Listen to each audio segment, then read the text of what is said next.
Saya kira kebanyakan dari Anda tidak asing dengan kalimat "Wahai orang-orang yang beriman". Di sini ada satu kata yang paling saya tekankan, yaitu kata iman. Apa sih iman? Kalau kita sederhanakan, iman itu artinya kita meyakini sesuatu bahkan walau kita belum melihat sama sekali, belum mengetahui sama sekali. Ya, misalnya Anda iman terhadap apa yang akan terjadi setelah Anda mati. Anda belum mengalami, tetapi Anda meyakini akan terjadi begini-begini. Dan Anda mempercayai itu walaupun belum mengalami, walaupun juga katanya, walaupun juga yang ngomong ini, yang memberikan informasi kepada Anda, juga katanya lagi. Itulah iman. Nah, kali ini saya akan membahas lebih dalam tentang hal ini, terkait dengan iman. Bagi Anda yang masih ingin mendalam memahami tentang iman, video ini cocok untuk Anda. Biasanya manusia itu seperti ini ya. Sebaik-baiknya orang ada potensi jahat dalam dirinya yang belum terstimulasi. Sejahat-jahatnya orang ada kebaikan di dalam dirinya. Yang ini kalau kita sentuh terus ini mau besar.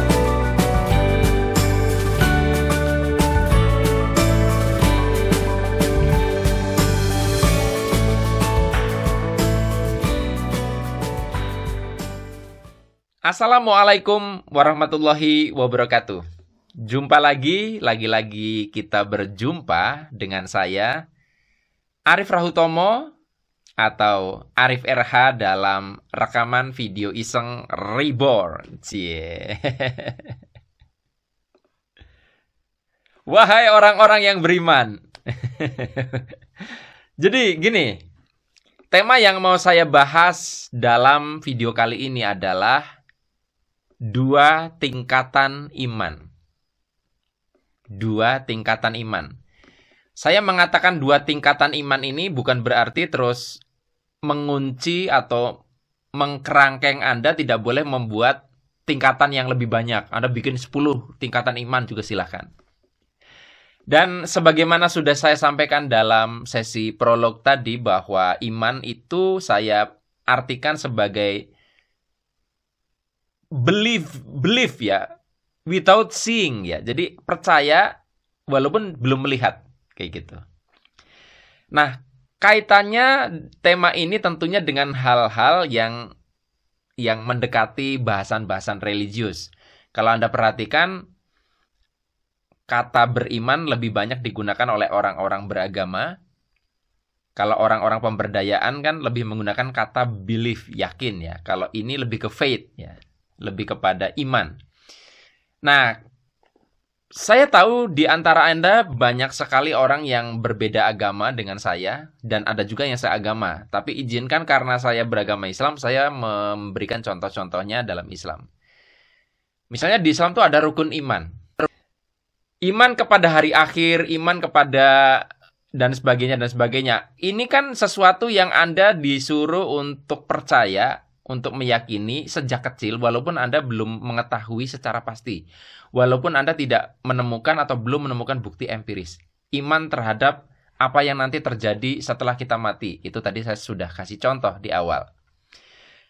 Nah, ketika sudah bicara iman, karena terlalu dalam, ketika kita mengulik ya, mengorek-ngorek ya, mengganggu, menggoyang, itu akan bisa menimbulkan reaksi yang bisa keras. Misalnya, emang beneran kalau nanti mati bakalan seperti itu? Orang yang beriman itu, mereka nggak peduli tentang fakta, nggak peduli apakah itu sudah divalidasi, kebenaran itu. Pokoknya mereka percayanya begitu. Bahkan saking percayanya, mereka menghakimi orang lain yang mengimani hal yang berbeda. Padahal mereka sama-sama juga belum pernah tahu, dan sama-sama katanya. Kayak gitu. Tapi nggak apa-apa. Nah, sekarang filosofinya begini, apakah terus karena iman ini kepada sesuatu yang masih juga kita katanya itu adalah sesuatu yang salah? Saya tidak katakan salah. Karena gini, kalau Anda renungkan baik-baik, sebetulnya apa sih salah satu yang ditakuti manusia? Salah satu ya, berarti kan ada juga yang lain. Salah satu yang ditakuti manusia adalah ketidaktahuan. Saya pernah beberapa kali memberikan contoh. Misalnya, kalau Anda nyemplung di sebuah kolam, Anda merasa lebih safe nyemplung di kolam yang airnya jernih, kelihatan dasarnya, semua di dalam kolam itu terlihat, atau nyemplung di kolam yang keruh, sehingga Anda tidak bisa melihat. Saya sih pede meyakini bahwa Anda lebih merasa aman, tenang, ketika nyemplung di kolam yang jernih airnya, yang bening. Ini kedalamannya anggap sama. Kenapa? Karena ketika kolamnya bening, Anda tahu di situ ada apa aja. Oh, ternyata tidak ada hewan buas. Oh, tidak ada benda tajam. Tapi ketika keruh, Anda tuh jadi akan liar pikirannya. Jangan-jangan ada buaya. Jangan-jangan ada hewan apa yang akan membahayakan saya. Karena Anda tidak bisa melihat. Dan di situ membuktikan bahwa ketidaktahuan adalah salah satu pemicu kita akhirnya membayangkan hal-hal yang menakutkan yang dimainkan oleh pikiran kita. Jelas ya? Setuju ya? Nah, ketika kita bicara nyemplung ke kolam aja, ketika kita tidak tahu dengan tahu, itu beda. Nah, sekarang kalau nyemplung ke kolam yang namanya kematian, itu jelas tidak bisa dibandingkan antara kolam jernih dengan kolam yang keruh tadi, karena itu tidak sesederhana itu. Kita sama-sama belum pernah nyemplung ke situ, misalnya gitu. Dan orang yang memberikan doktrin kepada kita pun, itu belum pernah mengalami saat mengajarkan. Pada saat mereka sudah mengalami, mereka sudah beda alam, nggak bisa ngajarin kita.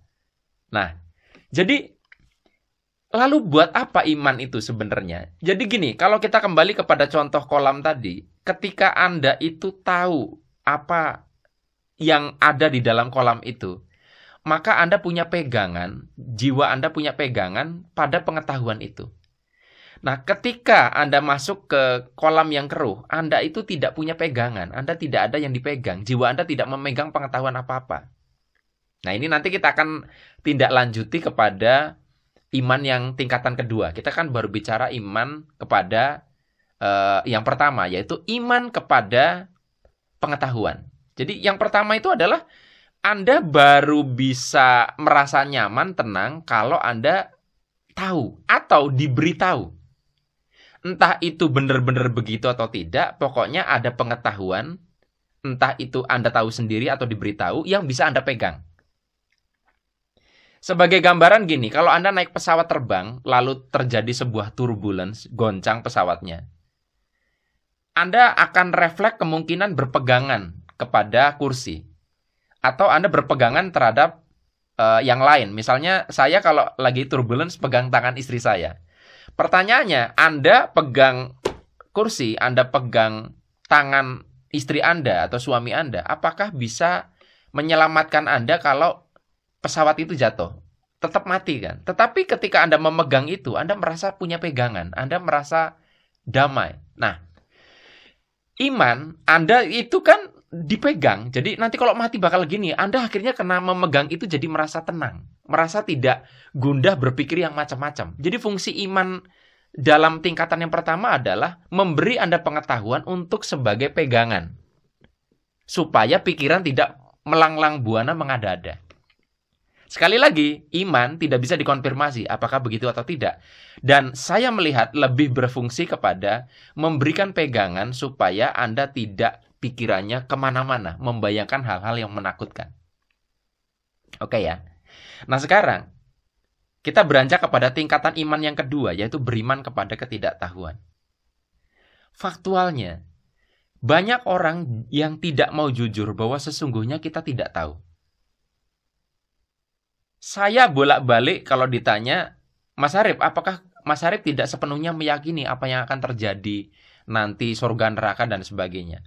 Kalau dari tingkatan iman yang pertama, ya saya tahu kata guru agama saya, kata kiai saya misalnya. Itu katanya semua. Tetapi faktualnya itu tidak tahu. Artinya, kalaupun memang benar, sekali lagi, setiap cerita selalu akan mereduksi aslinya. Jadi tetap apa yang dialami orang lain ketika disampaikan kepada kita pun pasti tidak sama dengan aslinya. Oleh karenanya, makanya saya bilang, tetap kita itu aslinya tidak tahu. Oke ya. Nah, beriman kepada ketidaktahuan itu adalah tingkatan iman yang lebih tinggi karena kita sadar bahwa kita tidak tahu. kita dengan gentle mengatakan wallahu a'lam. Allah yang Maha tahu. Artinya ketika nanti Anda ditanya, kamu nanti akan masuk surga atau masuk neraka? Jawaban yang jujur, yang benar adalah tidak tahu. Tapi ketika Anda bilang tidak tahu, di sini akan ketahuan. Kalau Anda takut, Anda berarti tipe masih condong iman yang pertama. Anda harus merasa gue masuk surga. Makanya dalam setiap agama mungkin akan ada klaim bahwa nanti kalau asal masuk agama kita, nanti kita akan masuk surga. Supaya Anda itu punya pegangan, gue masuk surga. Seapes-apesnya, gue udah baca syahadat masuk surga. Nah, padahal kan masuk surga atau tidak, itu adalah rahmat dari Tuhan, kasih sayang Tuhan. Dan akhirnya bukan kendali kita lagi. Artinya jawaban yang asli, Anda itu masuk surga atau neraka, Anda tidak tahu. Jadi kalau misalkan Anda ditanya, kamu nanti masuk surga atau neraka? Kalau Anda mengatakan nggak tahu, dan Anda tetap damai, Anda sudah berada pada iman yang kedua. Beriman kepada ketidaktahuan. Dan ini lebih tinggi tingkatannya. Orang yang biasa beriman kepada ketidaktahuan, nanti juga akan damai dalam menjalani hidup. Anda tentu heran, kenapa banyak orang yang sudah beragama, rajin ritual agama, tapi dalam hidup itu banyak gundahnya. Karena fakta kehidupan itu adalah banyak hal yang tidak bisa dipastikan. Ketidakpastian adalah wujud lain dari ketidaktahuan. Tidak bisa dimengerti, tidak bisa diketahui. Nah, makanya saya sebenarnya sedang berlatih untuk beriman kepada ketidaktahuan. Saya dengan tetap respek kepada semua doktrin yang saya terima. Saya harus jujur mengakui bahwa saya sekarang berpegang kepada ketidaktahuan. Karena ketidaktahuan ini yang paling tidak ada bantahannya. Sok, Anda mengimani apa, Anda mungkin akan ketemu orang yang mengimani berbeda. Akan ada tubrukannya. Tapi kalau beriman kepada ketidaktahuan, memang sama-sama nggak tahu kok. Apa yang mau diperdebatkan? Hanya orang yang merasa sama-sama tahu yang akan berdebat. Kalau sama-sama tidak tahu, ya sudah. Jadi, bagaimana kita menjalani kehidupan kita supaya lebih damai? Sebenarnya adalah kita harus mengimani yang kedua tadi. Yaitu kita nggak tahu persis apa yang akan terjadi. Jadi, Anda sudah berada di mana nih? Ya dicek saja tadi. Dari contoh-contoh saya tadi, apakah Anda masih berada pada tingkatan iman yang membutuhkan pengetahuan untuk diimani, untuk dipegang? Ataukah Anda sudah bergeser kepada ketidaktahuan? Anda damai dan jujur, berani berpegang pada ketidaktahuan, alias berpegang kepada sesuatu yang antara ada dan tiada. Hanya ini yang bisa saya bagikan. Semoga bermanfaat. Sampai ketemu lagi dalam rekaman video Iseng Reborn yang selanjutnya. Saya akhiri. Billahi taufiq wal hidayah. Wassalamualaikum warahmatullahi wabarakatuh. See you.